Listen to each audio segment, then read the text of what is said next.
राम राम मित्रांनो, जय शिवराय। आता मी आलो आहे बघा, किनवट तालुक्यामध्ये माझी शेती आहे, जिल्हा नांदेड आणि खेरडा मलकापूर शिवार आहे बघा। हे सोयाबीन होतं माझं, अख्खं सोयाबीन पैनगंगेच्या पुराने खरडून गेलेलं आहे। हे इकडं पैनगंगेचं काठ आहे, काहीच शिल्लक राहिलेलं नाही। माहिती नाही मायबाप सरकार काय मोबदला देईल, गॅरंटी नाही आहे बरं का।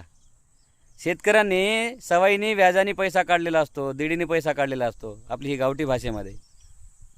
आणि अशी अवस्था झाल्यानंतर शेतकरी फाशी का खाणार नाही बरं।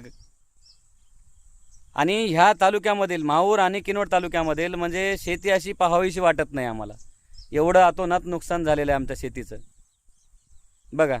आणि मला इम्पोर्टेड व्यक्ती म्हणजे पगारदार नोकरदार लोकांना मला म्हणायचं आहे, नोकरदार लोकांना की 20ची जोडी 15 रुपयाला 10 रुपयाला मागणाऱ्यांनो, हे बघा व्याजाने पैसा काढून लावतात शेतकरी आणि हे हाल आहेत।